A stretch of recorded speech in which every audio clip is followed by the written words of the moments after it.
Thank you for coming today. And I'll talk today on the topic of mindfulness and broadly, especially relating with how it can help us to develop resilience. Now, when you hear the word mindfulness, what does this mean to you?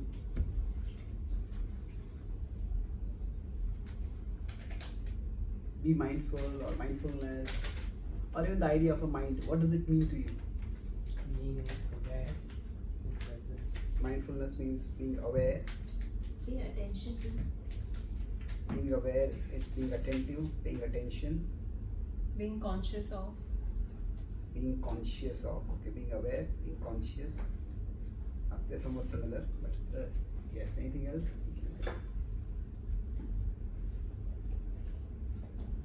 To observe. Okay. If we are conscious, then we specifically observes things around us. Yes.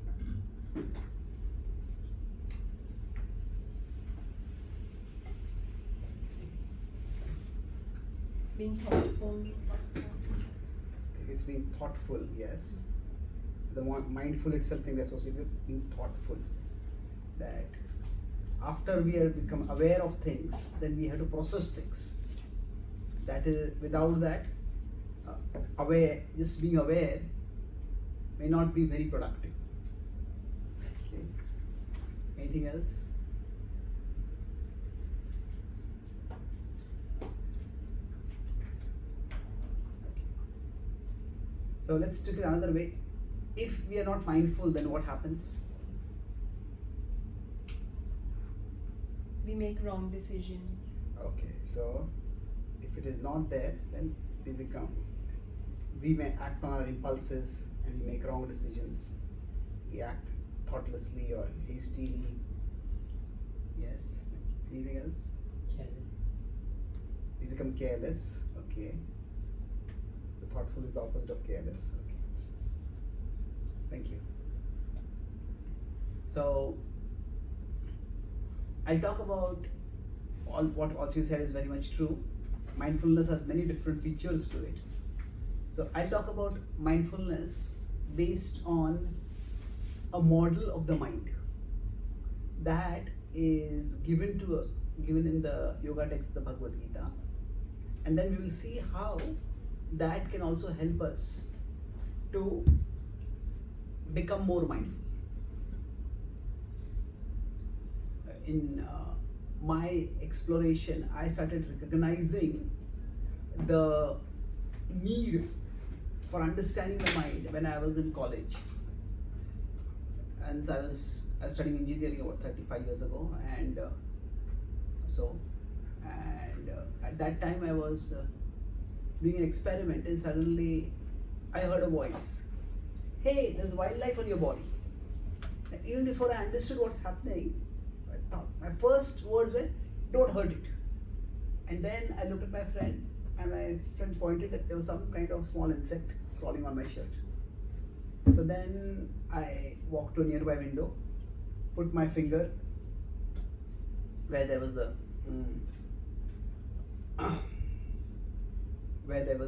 insect, and then it crawled onto my finger, and then I gently let it out of the window.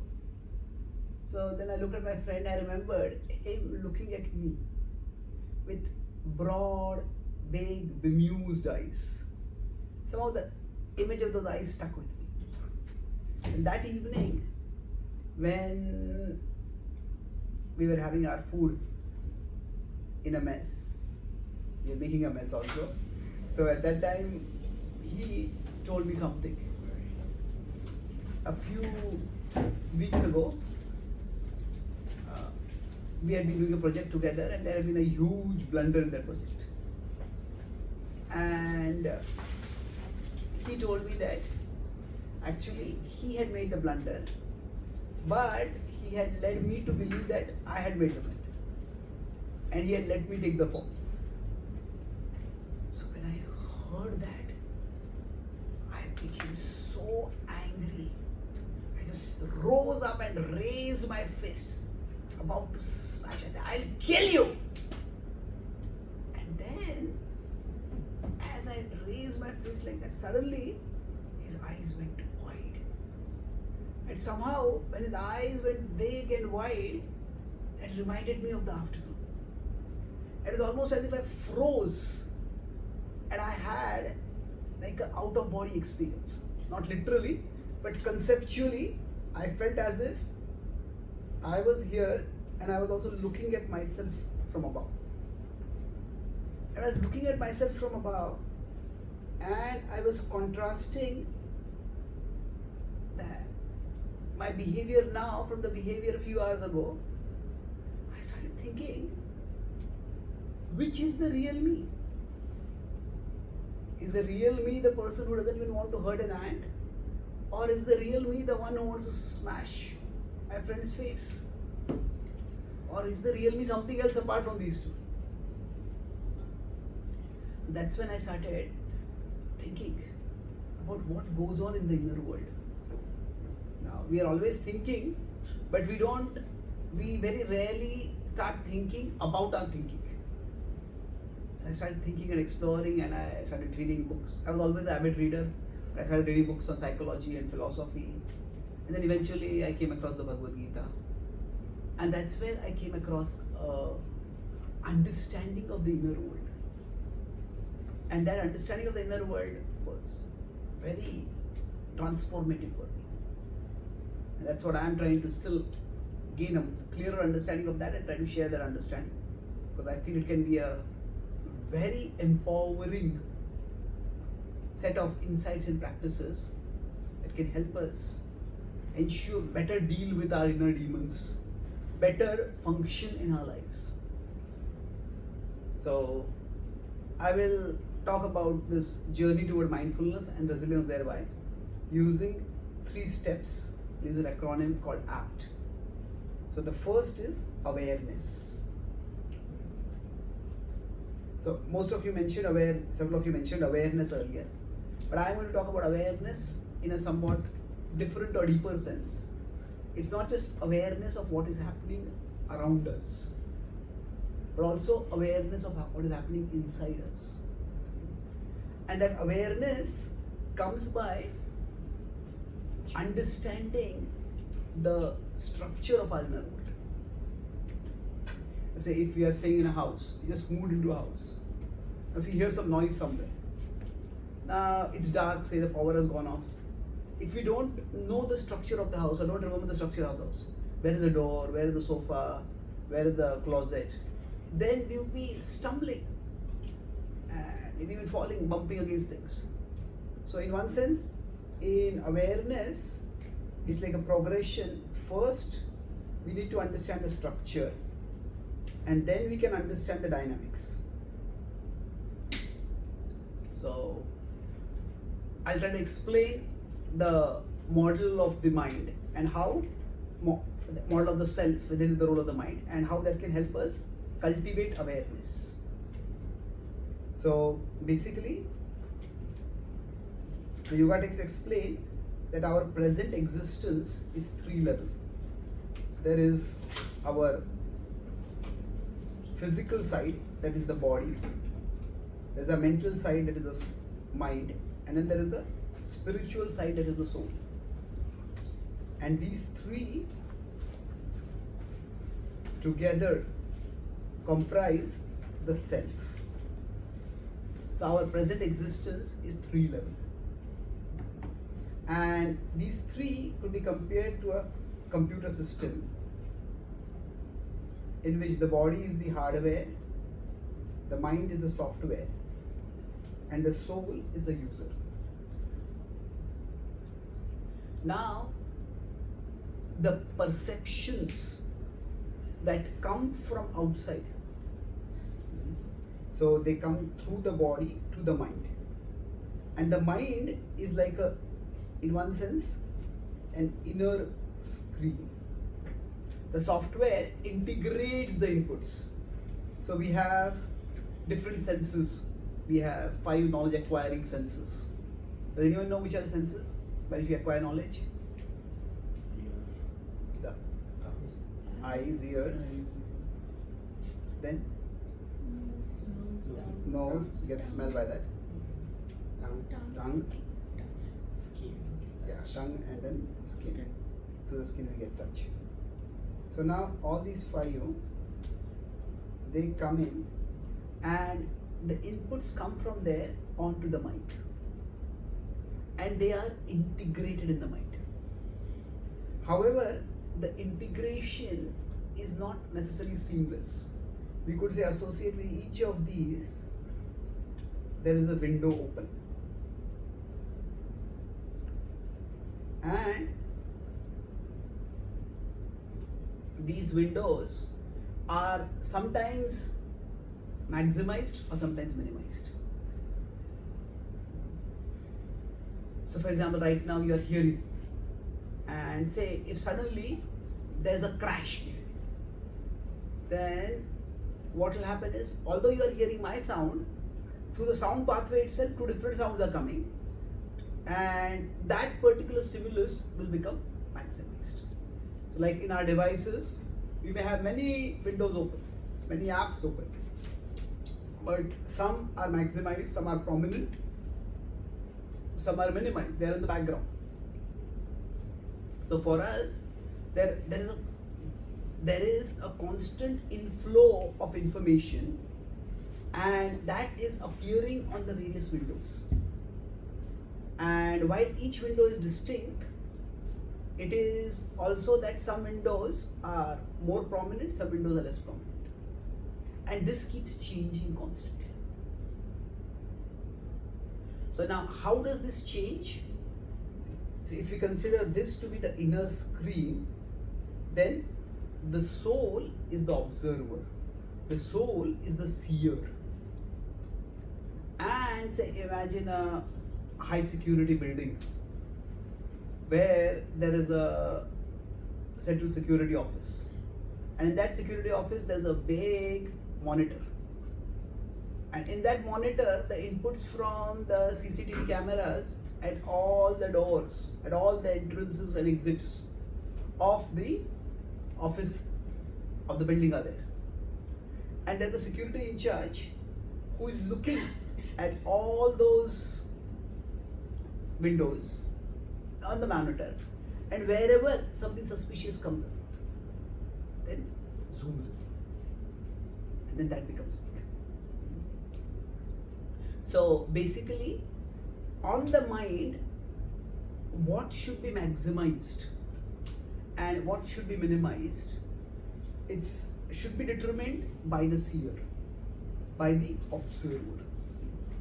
Now, it doesn't always happen like that. The mind plays two distinct roles. One is, it is a transmitter. It transmits the inputs coming from the outer world through the senses, through the body, and it presents them to the seer, the soul, for processing. So along with transmitting, it also does one more thing, that is, it acts as a transformer. Transformer means that within the mind there are memories, there are impressions. Say for example, you are sitting and hearing this talk, and suddenly a snake slithers in from the door. Now, as soon as a snake slithers in, based on the information that we have stored in the mind, hey, that's dangerous. So the snake might itself be just, relatively speaking, an inconspicuous presence. It's slithering in, it's not making any noise. It is a small snake, or it might be a scorpion, which is even smaller. But if as soon as we detect it is a scorpion, what will happen is that window will become very big. So that window, basically, when the window minimization, maximization, this is constantly going on, and this happens broadly by two sources. One is by intentions. What do I consciously choose to focus on?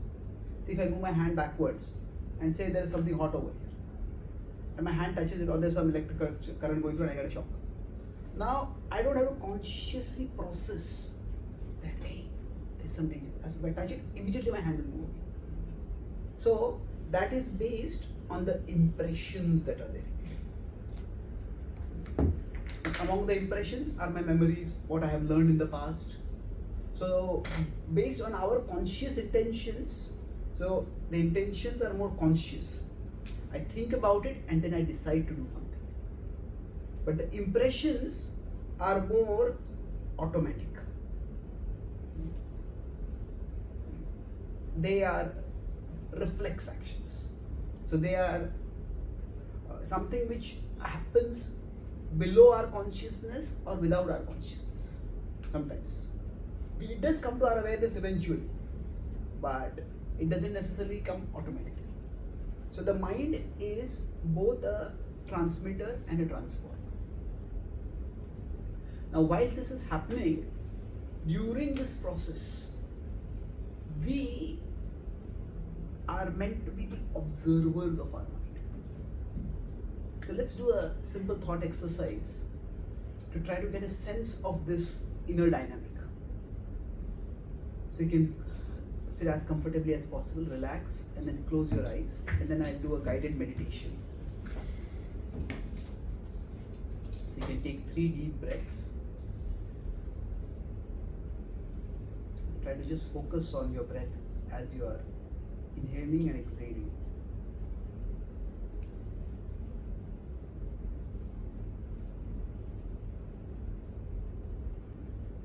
Now let the breath go on, and then just follow as much as you can the meditation that I'll be outlining. So with your eyes closed, look straight ahead in front of you and notice what you see. Because your eyes are closed, you can't see physically whatever is in front of you. But you'll notice that there is some kind of screen inside you. And on that screen, you may see various things. You may see a dull haze of colors, or you may see a series of images coming and going. You might see a replica of this room. You might see the face of someone you love, or you might see your phone. You might see your home. You might see some beautiful scenery or sight that you have seen recently. Whatever it is that you are seeing on some kind of screen inside you. While you are observing that screen, try to take a step back and observe who it is that is observing the screen. I repeat, there's an inner screen and there is an inner seer of that screen. So, who is that seer? Try to step back and catch sight of that seer. Try once again. Just move back and try to see who is it that is looking at that screen. No matter how much you try to step back, you will notice that that seer steps back with you. What you are looking for is what you are looking with. That inner screen is your mind, and that inner seer is you, the soul, the spiritual essence of your identity. You can take a deep breath and then you can slowly open your eyes.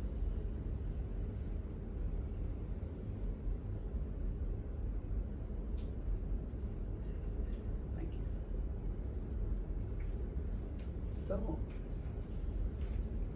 this dynamic of this inner screen and inner seer. Sometimes some of us might just get it quickly, sometimes it might take a little more contemplation. But this thing that it's almost like there's a picture or a monitor on which we see some things. But the screen and the seer are not the same. So there are two things inside us. There is the mind and there is the soul.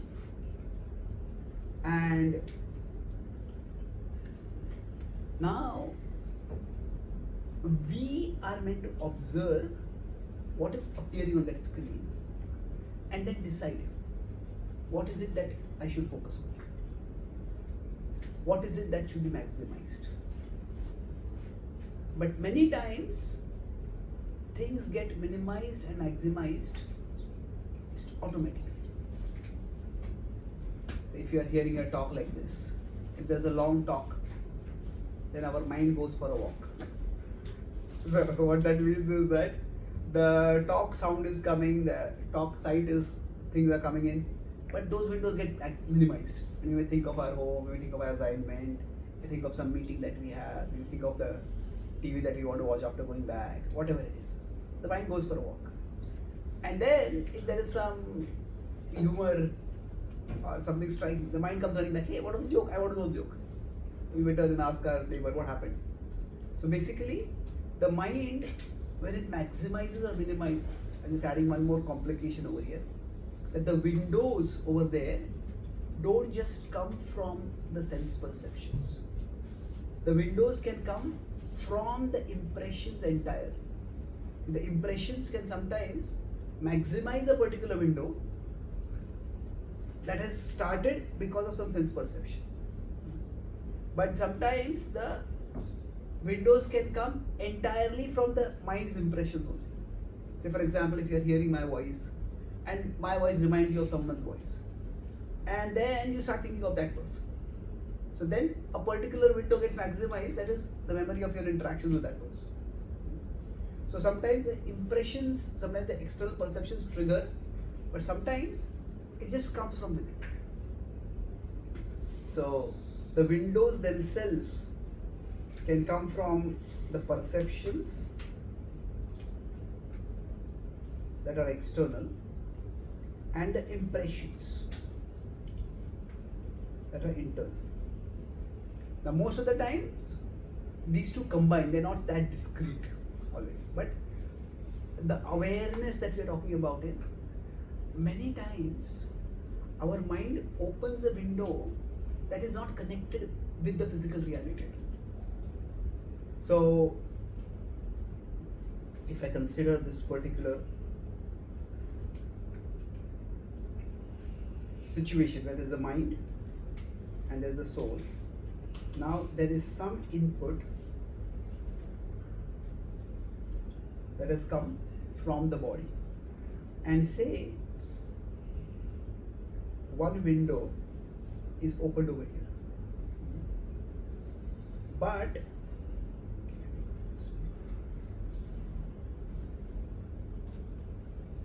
there is one window opened here and there is one window opened here. Say the input has come from here. This is the window that is open from perception. Now say in the mind itself there are certain impressions, and this is the window, this window has opened from the impressions. So the impressions have popped up. So there are two things going on in our mind. Now sometimes what may happen is that the window that is opened from the perception, impressions, that becomes so big that it fills the mind completely. The window from the impressions.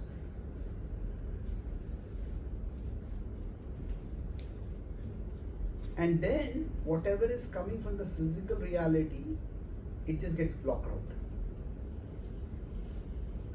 So when our mental picture becomes completely disconnected from our physical reality. That is the state of insanity. That is the state where somebody is hallucinating. I'm hearing some voices.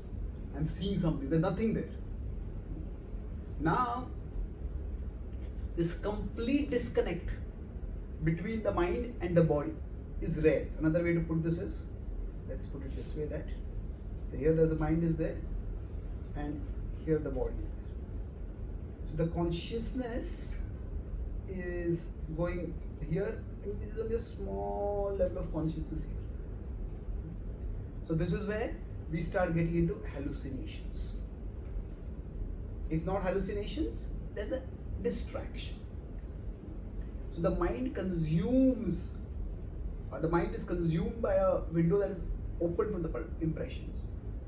So for example, say somebody has some trauma. Now what happens is that if they have some trauma because of some bomb blast or something like that, and then they hear some loud sound. And then, now the loud sound might just be some small object falling. It just created loud sound. But it triggers a whole mental replay within them of the bomb blast or whatever. And they get completely lost over there. They may start trembling, they may start shaking, they may start looking for a gun or something to defend themselves. Their reaction will be largely disproportionate to what is happening around them. So basically, the mind can get dominated by the impressions. And so when we talk about awareness, awareness has two distinct aspects to it. Generally, when we talk about awareness, it is awareness of our perceptions. But perceptions means, say, I'm sitting on a chair over here. You are sitting in this university. You are attending a talk. You are in Singapore. This is all. Perceptions are more physical. But what we need to become aware of is not just our physical perceptions, but within the mind there are mental pictures, mental conceptions, mental pictures, mental imaginations, whatever word you want to use it. So it is these impressions from the mind have given rise to certain conceptions, certain images, whatever it is there. So when we are aware of both of these things, we are aware of our physical situation and we are aware of our emotions, of our thoughts, our whatever is going on inside us. So both levels of awareness is important. And when we become aware of both of these things, then we can respond more mindfully. Sometimes fear or anger just gets triggered within us, and then it's almost as if we become oblivious to the reality around us. Suppose some anger gets triggered and we start yelling, and we are yelling, and we may be in a room, we may be in a library, and other people doing other things, and everybody is staring at us. What are you doing? What is happening? And we become oblivious because we are so caught in our mental reality, and we are just responding to that, just acting it out basically. So mindfulness means awareness of our situations and the sensations at the body level we're in, and also the emotions, the imaginations, whatever is happening over here. So conceptions, images, all of them lead to emotions. So awareness of both of these is what is the foundation for mindfulness. And the more aware we become of our inner world, not just our outer world but also our inner world, the more we can do the next step. The key thing what we would like to do, so that is catch the mind before it catches us. What does it mean? That catch the mind means in the mind, say anger is coming up. And the anger grows, then it catches us and it makes us act in an undignified way, in an improper way, in an embarrassing way. Sometimes in a violent and dreadful way also. So whatever is coming up, to catch it before it catches us. Now we may experience mood swings. I mean, the mood swings, we may realize it. Oh, I'm feeling so down. I'm feeling so bored. I'm feeling so depressed. I'm feeling so de-energized. It starts with something. If you can catch it, maybe somebody spoke a discouraging word to us, and when they spoke it, it didn't consciously register within us, but it just went inside, and inside it just started growing and growing. And then we might have been just enthusiastic doing something, and no, who really cares about this thing? Everybody's busy in their own, nobody cares for what you're doing. If nobody cares, then why am I putting so much effort? Is what am I doing of any value at all? Do my endeavors matter? Do I matter at all? Does my existence even matter? So like that, the mental picture started becoming bigger and bigger and bigger. And then once, does anything matter at all? If the answer comes no, then why do anything at all? And suddenly we might find from one discouraging comment to a complete de-energization might happen. So we want to catch the mind before it catches us. So awareness is the first step. Now after awareness, what was the acronym as we talk about? APTP. P is purposefulness.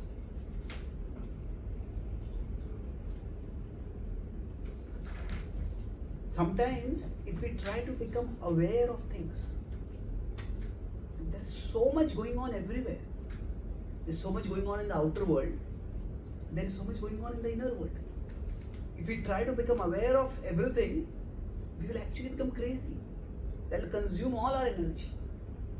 So generally, say now when you came into this room, now there are many things in this room. Okay, how many lights are there about? Who notices that? How many chairs are there over here? Maybe some of you might be particularly attuned to that. Okay, there are so many details that you could notice over here. So generally, when we see, we don't see the world as it is. We see the world as it matters to us. We see the world as it matters to us. So for example, if you came for this session, now the first thing you might look for is, okay, is there a chair I can sit on? And then depending on how interested you are in this session, say I want to sit in the front, I can catch everything. Maybe you're expecting a budget phone call or something like that. So you don't want to distract others, but you want to look at the phone, so you want to be a little discreet. So maybe you sit behind. You find someone behind whom you can sit, and you can do your thing if you have to. If you just want to doze off, then you may want to see which is the chair which is resting on the wall. I can have a nice backrest and a headrest. So we see the world as it matters to us. Otherwise, if you try to see the world as it is, the first problem is it is overwhelming. There are just too many things in the outer world. And similarly, there are too many things in the inner world. Sometimes, some people when they work on the computer, they have a browser with 74 tabs on. And then somewhere a video is going on, and that video is producing some noise. And they can't even figure out which is that. It's like, the noise is coming, what do you do about it? You don't want to lose all the 74 tabs. You have to figure out which is the tab that is producing that noise. So like that, there are too many things open in our mental browser, our mind which is like a browser, and we can't look at everything. So what determines what should we focus on? Now, of course, sometimes there's an emergency. Like say a snake comes over here, that's an emergency. We have to focus on that. But in general, we need to have a sense of purpose. Without a sense of purpose, now we could say even when a snake comes, there are purposes also at many different levels. A basic purpose of our life is survival. When there's a threat to survival, immediately it catches our attention. So to the extent we have a sense of purpose, we will have a basis for deciding which window to maximize, which window to minimize. Otherwise, whichever window just pops up, that will get maximized. Sometimes if you're working on a computer, some softwares, they just give a pop-up. They install themselves or they get installed. And now, do you want to open a new window? Now, yes or no? Now, in most softwares, you have to click something, either yes or no. And then that particular app will open. But in some softwares, which are a little more aggressive, the yes is already auto yes is highlighted. And we may have 10 seconds or 20 seconds. If we don't click no, then that app will get installed or that window will open. So that's a bit more intrusive, aggressive software. So like that, in our mind also, there are certain urges, certain cravings. And those cravings, as soon as the corresponding window comes up, it just grows. And it's not that we have to click it for it to grow, we have to click it to cancel its growth, to minimize it. Otherwise, it will just go. So suppose somebody has come for a corporate board meeting and they come to a hotel. While they are going toward the meeting room, they see, hey, there's some good alcoholic drinks over here. Suppose that person is a bit of alcoholic. And then, as soon as they see that drink, that window opens. And they go into the meeting and their boss is there, and the boss is talking with them, and inside their mind's eye, the boss body changes into a bottle of alcohol. So, now, okay, even if they want to drink, this meeting is much more important than drinking.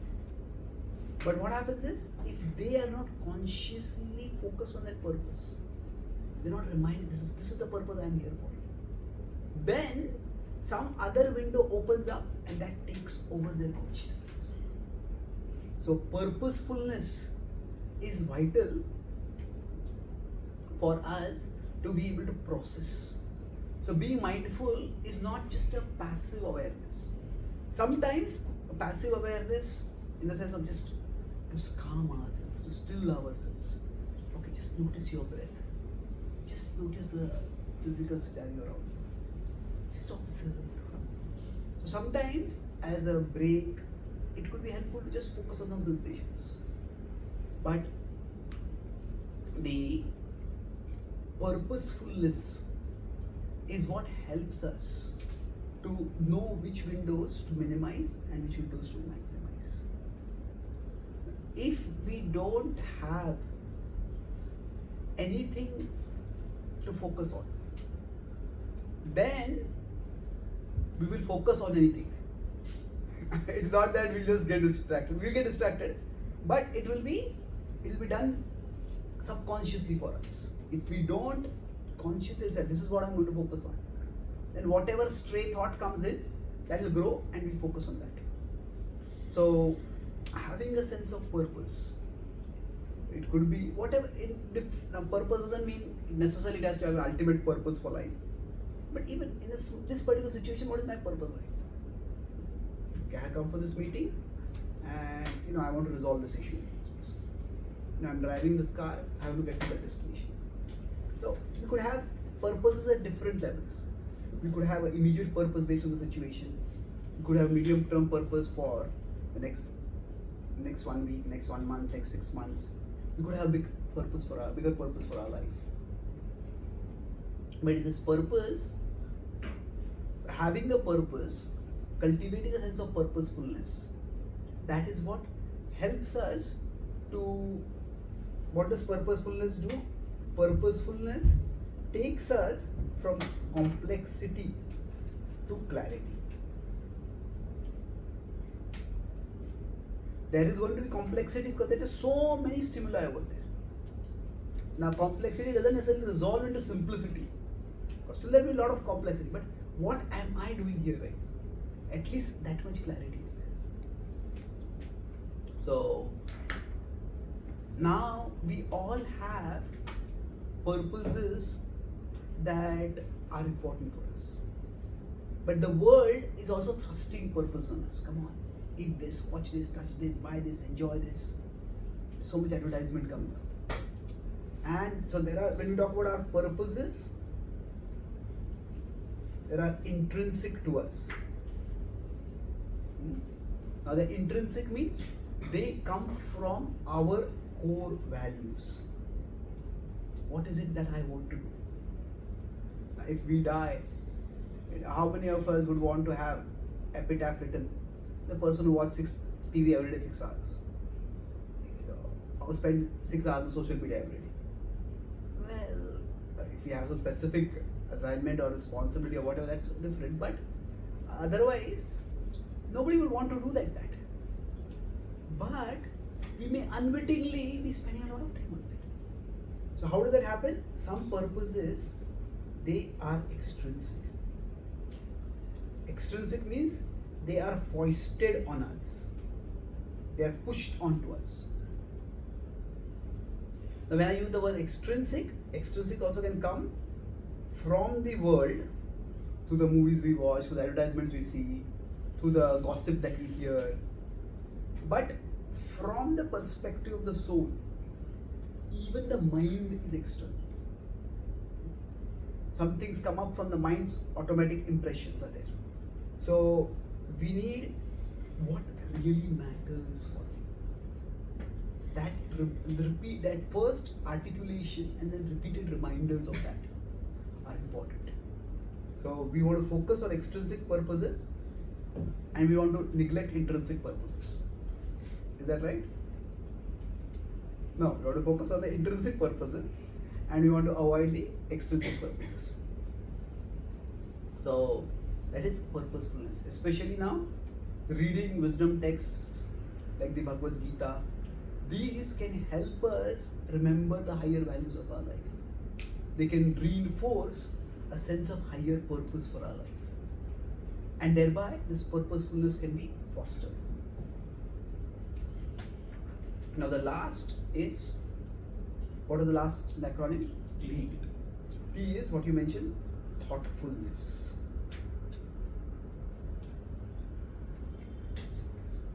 So when I use the word thoughtful, I'll make 2 points within that and then we'll conclude. I'll start with the word thought first. I will use 2 sentences with the word thought. And then you can tell me whether the meaning is the same or different. I just got a thought. I have given this a lot of thought. Is the meaning the same? Is there a difference? How many of you feel there's a difference? Okay. How many of you feel the difference does not make any difference? So, okay. So the thing is that I just got a thought and I have given this a lot of thought. What is the difference in your understanding of this two? Got a thought. Yeah. Got a thought is like spontaneous, it comes from within. But given a thought means you are enforcing it. Like you are purposefully stressing. Yes. So that's a good point. We're putting it. See, got a thought is like a automatic pop-up. On our devices, some notification pop up. Now, sometimes the thought can be good. Sometimes you can get a good idea. Sometimes you can get inspiration. Sometimes the notification may be vital. Your battery is dying. That's a vital notification. Sometimes it might just be a trivial notification. Say, you are in an important meeting and suddenly you get a notification, your friend has updated their Facebook profile photo. Well, okay, I don't need to see it right now. But it's like got a thought means it's a pop-up that comes automatically. Now, given a lot of thought means that there is focused analysis, focused evaluation. Okay, I have deliberated this issue. Another way to understand this got a thought is it's outside in. Given this a lot of thought is inside out. So if I put the soul over here and the mind over here, then given this a lot of thought means there's a particular window that I have focused on. But got a thought means something has popped up and that's what I'm dwelling on. So based on these two understandings of the word thought, we can say that we are always full of thoughts, but we are not always thoughtful. There's always some thoughts coming up here and there, they're popping up. So our mind is always full of thoughts.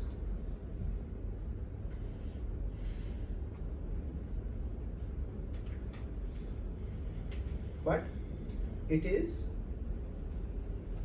not always thoughtful. So the difference between a mind that is full of thoughts and a thoughtful mind is a huge difference. It is like a book dump versus a library. Sometimes somebody in the basement has put 500 books over there. And there's maybe 5,000 books. Maybe there was a library in the past, the library was dismantled and the books were just dumped over there. Now there to find any one book will be extremely difficult. But in the library, those 5,000 books are placed properly.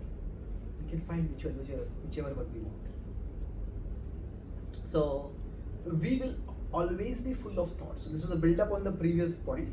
If purposeful means, okay, this is what I want to do over here. But even when I want to do something, at that time there are many things you are going to pop up. And being thoughtful means being able to give sufficient thought. Okay?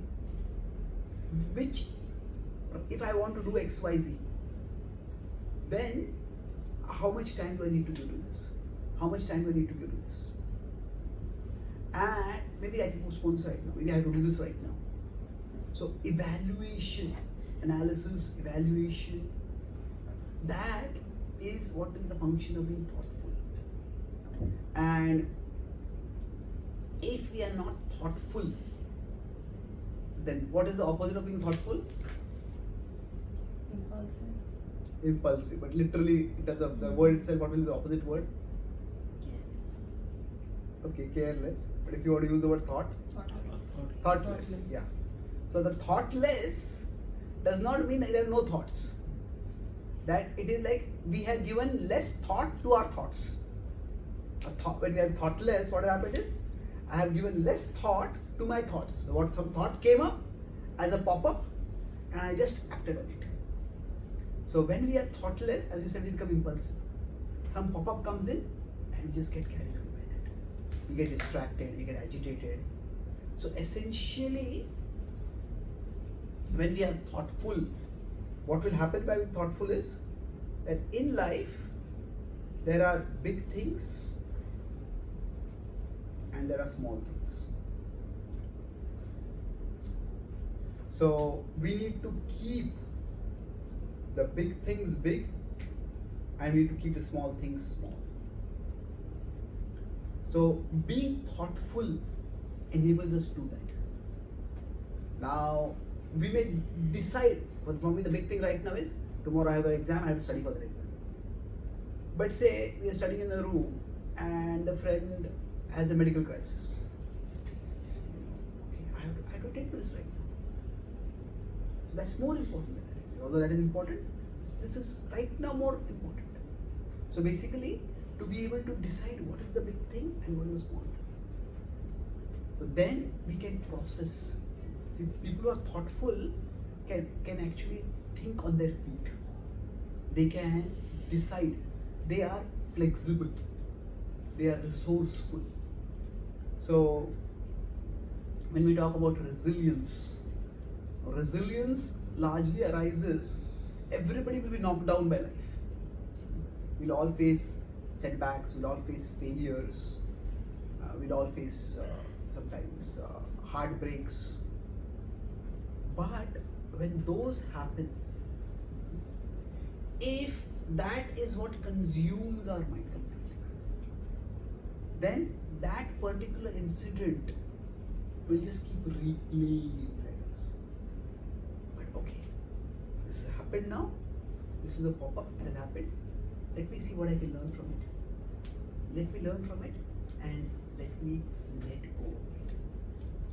Now we can't really let go of things without catching hold of something bigger, something better. So that understanding, okay, this is from the past.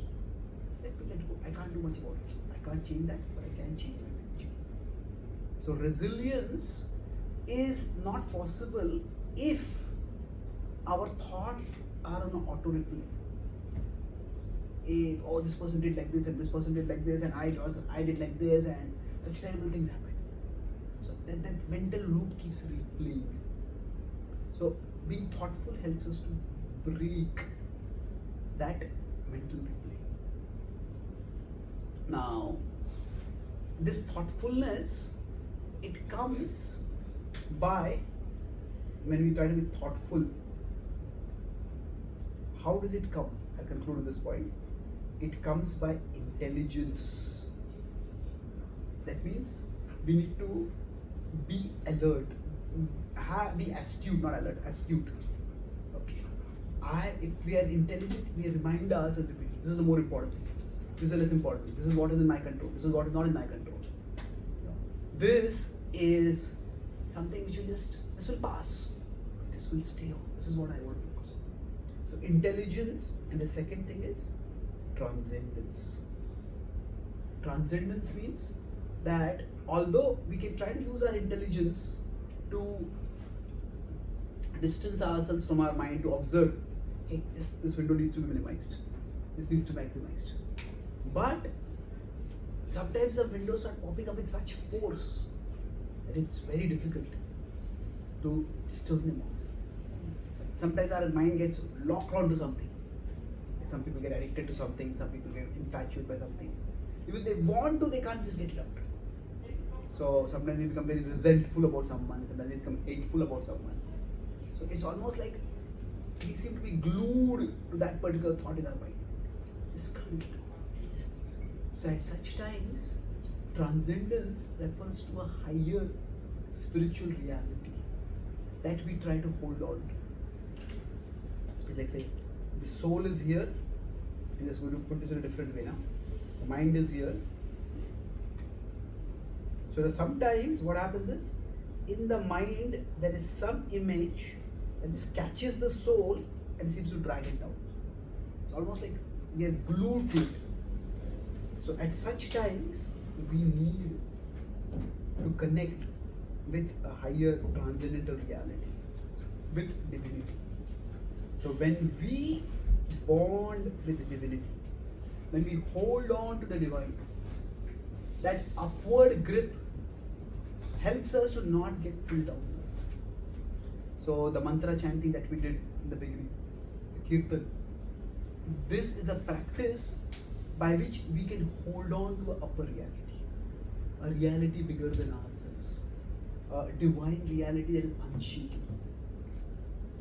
And the more we can habituate ourselves through regular practice to holding on to that reality, then even if the mind becomes turbulent, we can stay calm. It's best if our mind itself doesn't get disturbed.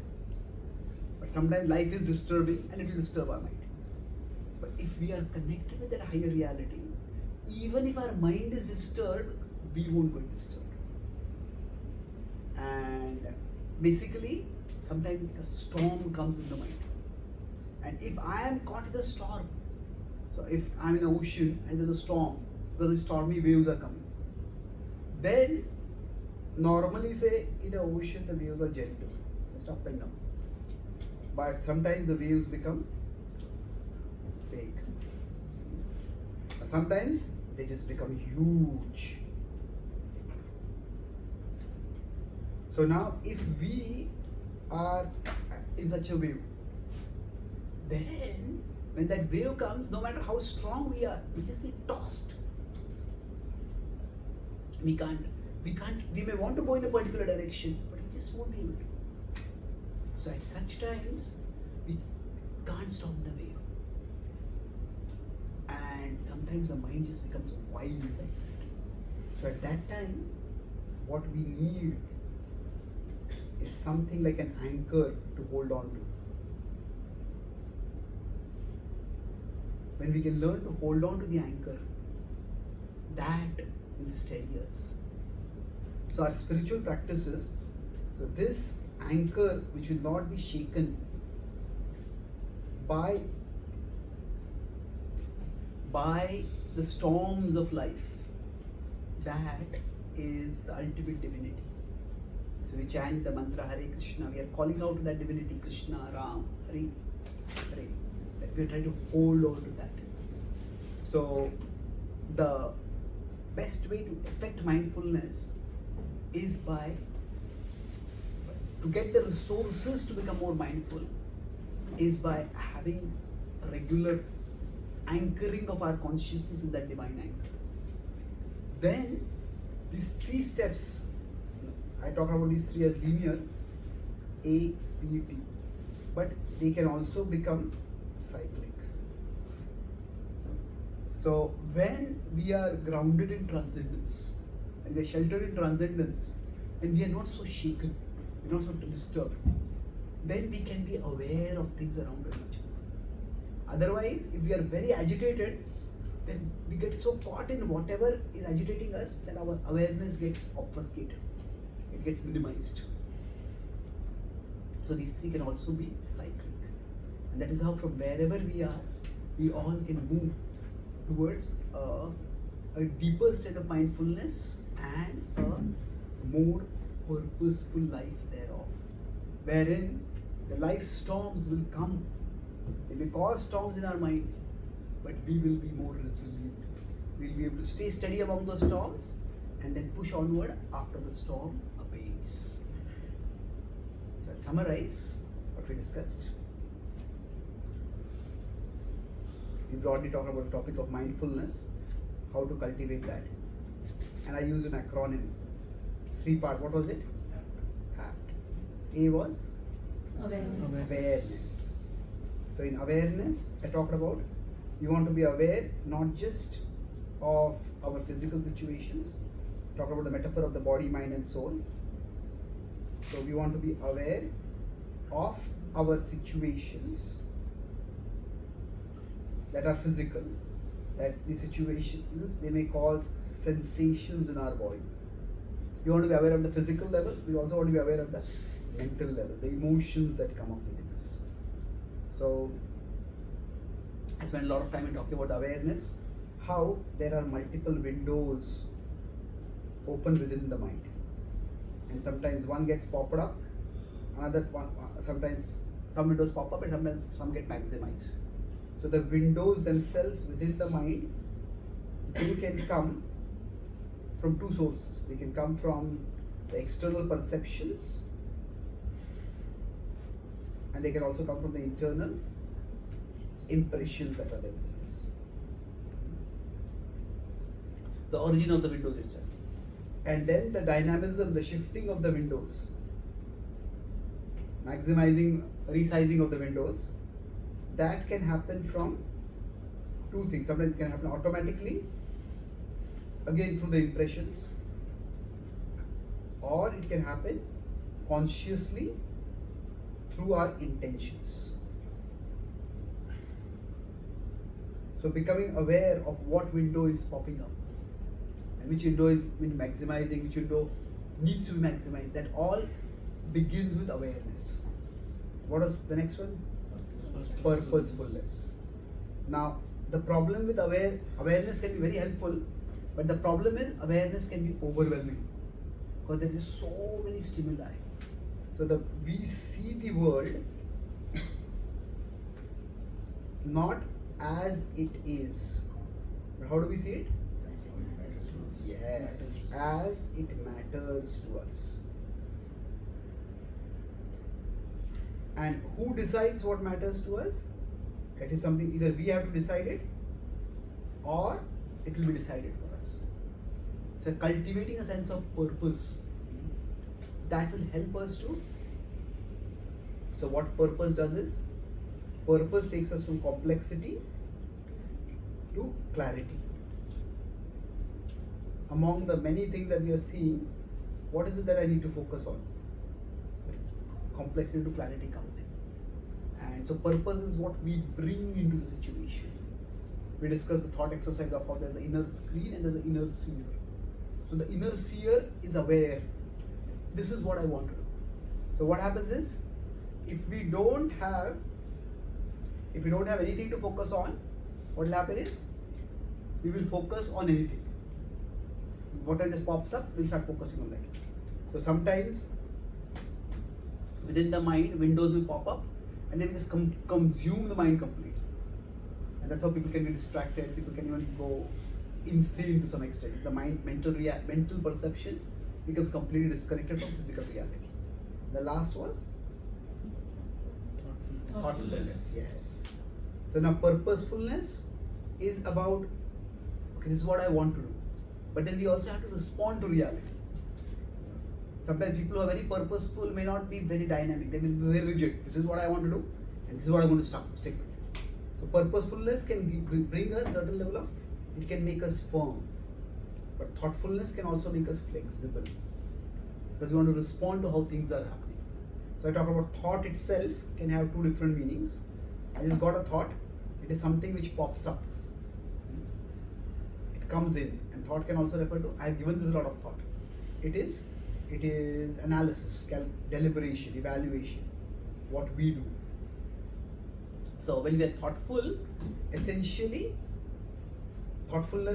being thoughtful enables us to dynamically keep the big things big and keep the small things small. So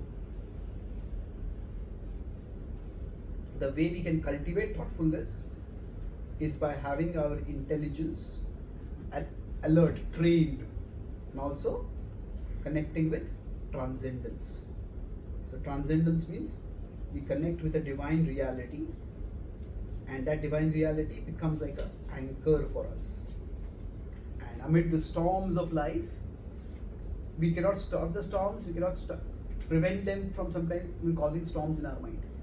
But if there is an anchor, that is an unshakable anchor, that will protect us. And thus, even through life's storms, we can actually move ahead constructively. Thank you very much.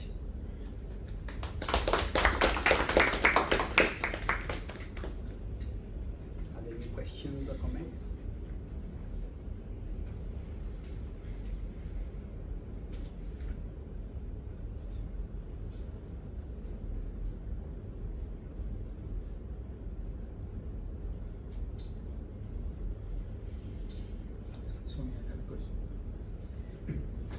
When you say that there is a mind and when you say that there is mind and soul, for example, like, but it's not always we can understand that there is a soul, right? You know, that easily. That, but the first step is like just to understand there is a mind and there is a soul.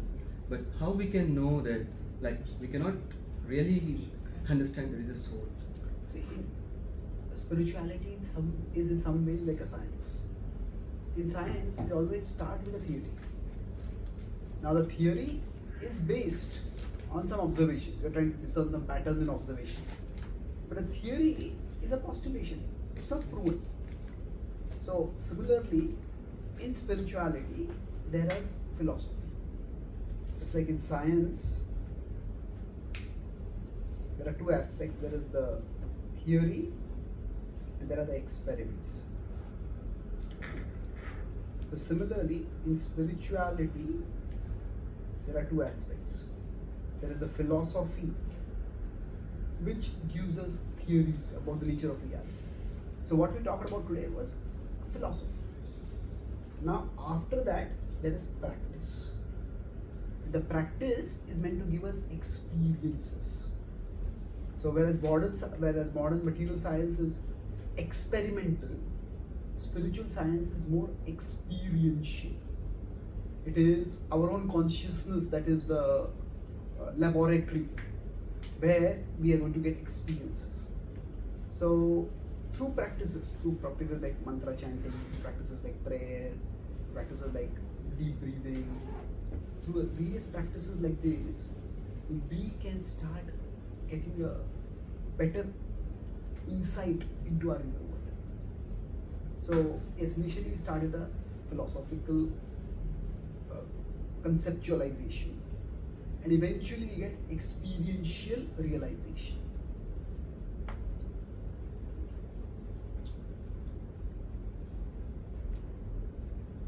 And also what emotions. So you give an example, like if you have a deep-rooted emotion in your mind, like for example, like something, it may be a bad emotion, or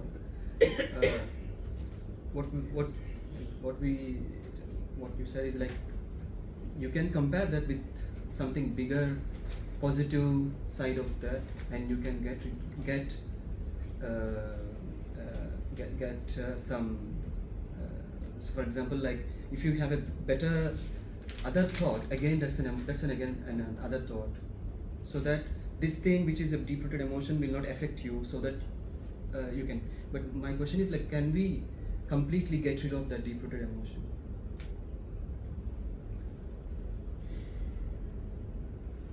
Depends. See, there are many thoughts that come in our mind. There are different levels. So depending on the level of the thought, some thoughts are just passing thoughts. Some emotions are just passing emotions. So we see something and we like it. Maybe I won't eat that food.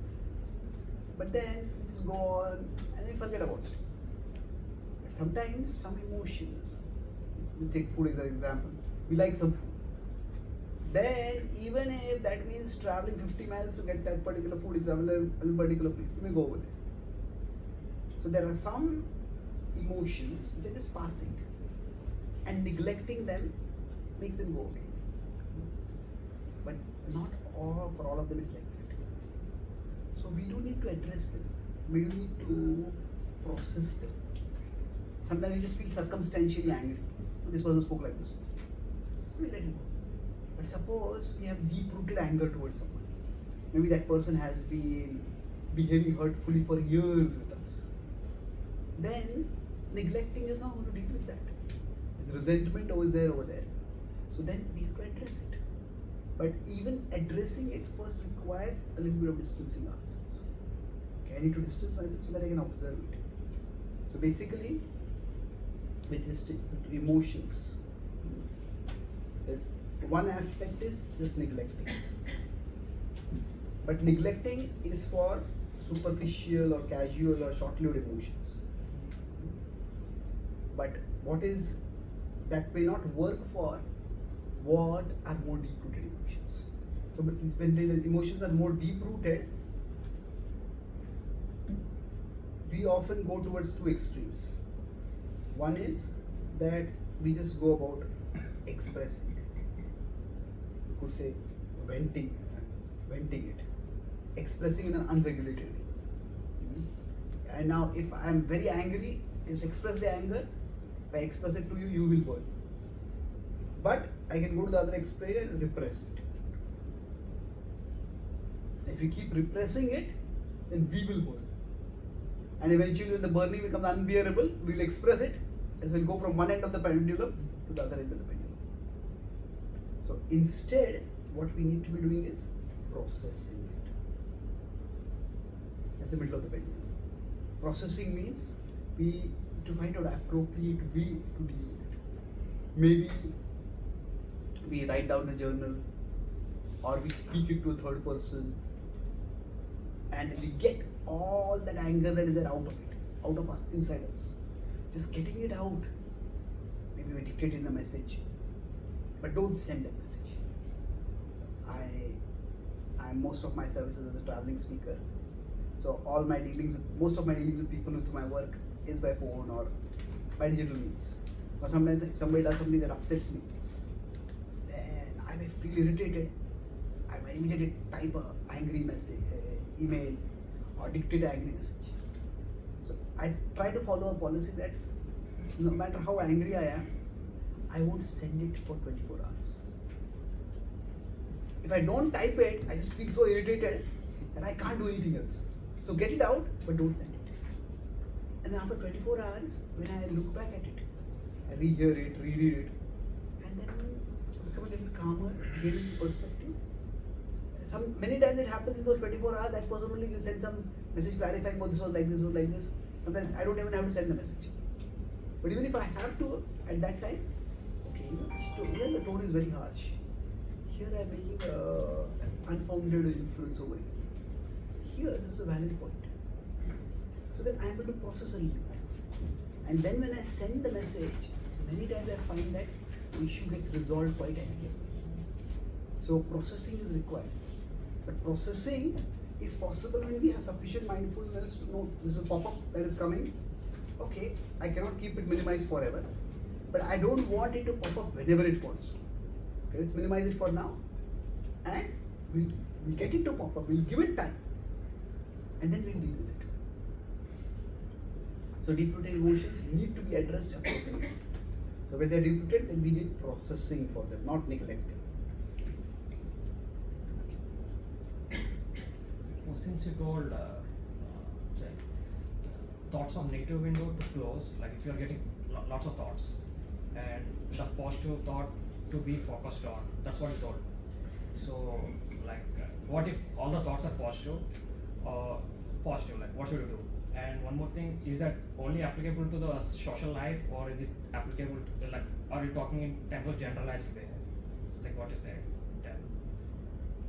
Firstly, secondly, it applies to all thoughts. Okay. But this minimizing and maximizing has to be done. Now, sometimes we say that we should think positive, we should not think negative. There's some truth to that, but it's not completely true. Because sometimes negative thoughts come from a negative reality. And denying the negative reality is not optimism. That is what you can say stupidism. You know, say if I'm thirsty and there's a glass of water over here, but the glass is empty. I tell somebody, can you fill the glass of water? And the person says, why are you being so pessimistic? Think the glass is full.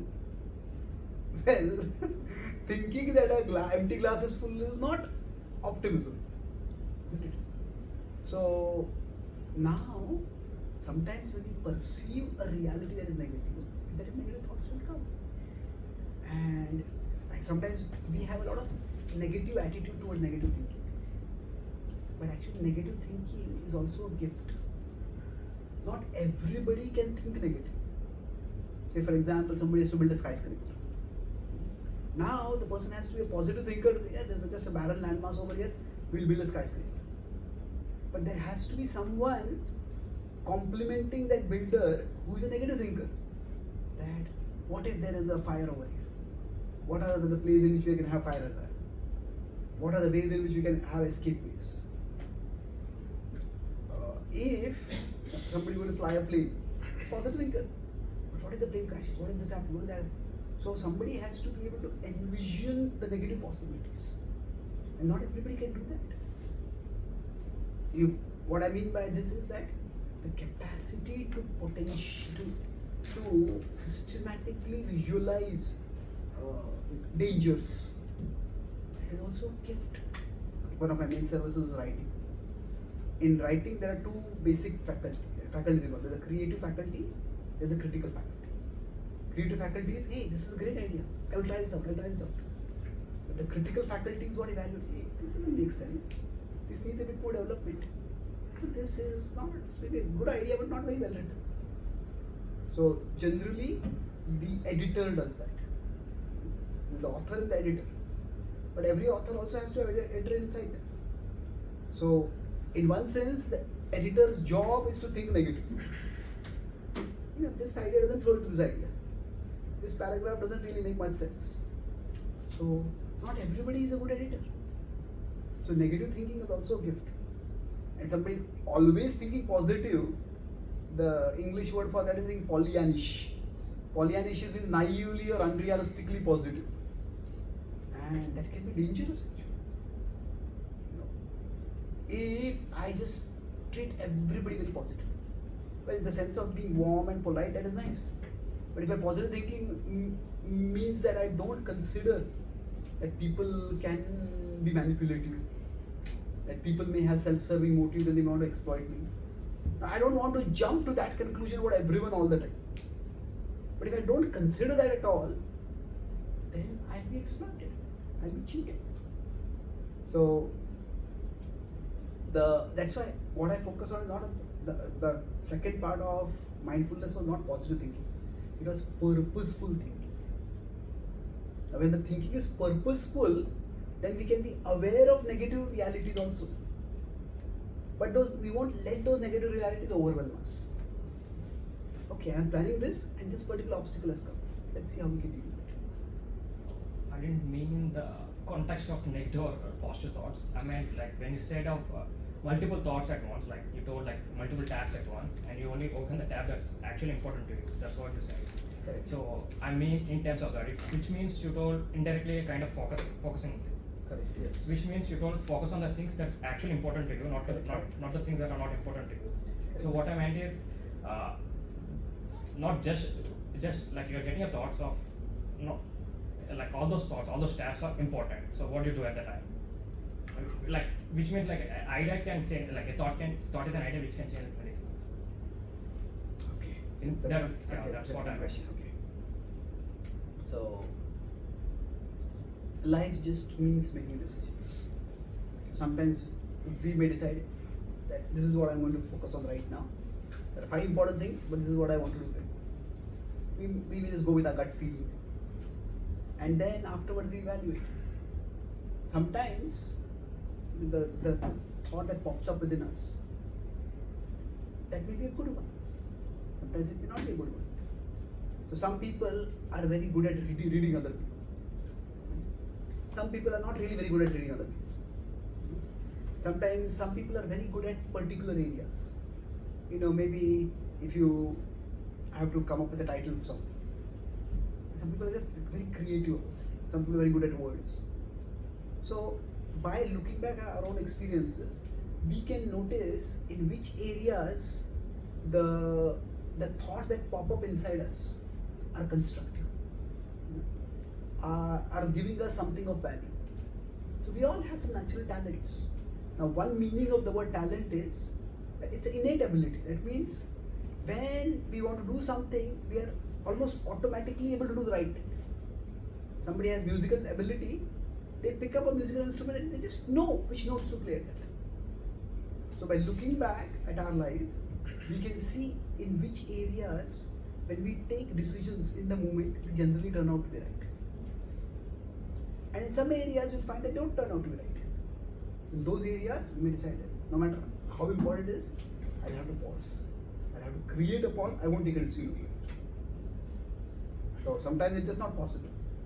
But by self-observation, we can try to create a spectrum over there. Where here I'll act as per my gut feeling. Here, I won't just give in to my impulses. I'll pause, I'll process, maybe I'll consult others, and then I'll make a decision. So I mean for like go with your intuition. Go with your intuition about the areas where we have found that intuition works. See, the word intuition generally has a positive connotation. The pop-ups that come inside us, the pop-ups can be constructive, the pop-ups can be destructive or destructive also. So when the pop-up that comes up, if it is constructive, the word used for it is intuition. The word used for it is also instinct. The word used for it also is inspiration. When it is distracting or destructive, The word used for it is impulse. So when it is an impulse and when is it an instinct? It's just a pop-up coming up inside. So we know it by looking back at our own track record. That's why self-observation is important. To know when the pop-ups are intuitions, when they generally point me to the right direction. And I go along that. Thank you very much for your thoughtful participation. Hare Krishna.